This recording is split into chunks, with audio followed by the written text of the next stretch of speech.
Test కూడా మనం ఇక్కడ లేదు కానీ ట్రైబల్ డిస్ట్రిక్ట్లో దాదాపుగా దేశవ్యాప్తంగా 16% ప్రివలెన్స్ అంటే వ్యాధి వచ్చే అవకాశం ఉందని గవర్నమెంట్ ఆఫ్ ఇండియా కూడా ఆడిట్ టెస్ట్ చేయమని దాదాపుగా ట్రైబల్ డిస్ట్రిక్ట్స్ అన్నీ ముఖ్యంగా మన ఆంధ్రప్రదేశ్ మన తెలంగాణలో 9 జిల్లాలు ఎక్కడెక్కడ ఆసిఫాబాద్, ఆదిలాబాద్, కుమ్రంభీం, భూపాలపల్లి, ములుగు, భద్రాద్రి కొత్తగూడెం, నారాయణపేట్, నాగర్ కర్నూలు ఈ జిల్లాలో మనం ఆడిట్ టెస్టులు చేస్తున్నాం. సో మొన్న ములుగులో దాదాపుగా 32 కేసెస్ నమోదైనాయి. దాన్ని మనం ఎలక్ట్రోఫోరెన్సిస్ కూడా పంపించినాం నిర్ధారణ కొరకు.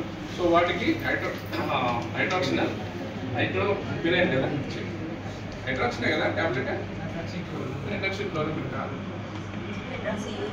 హైడ్రాక్సూరియా 100 mg ట్యాబ్లెట్ కూడా మన గవర్నమెంట్ సప్లై చేస్తామని చెప్పింది. బట్ ఇక్కడ రాలేదు.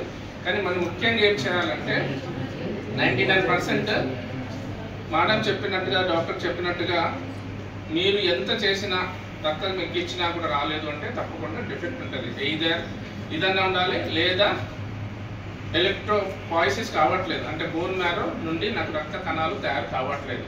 ఎందుకు తయారు కావట్లేదు అనేది ఒకసారి మనం సంబంధిత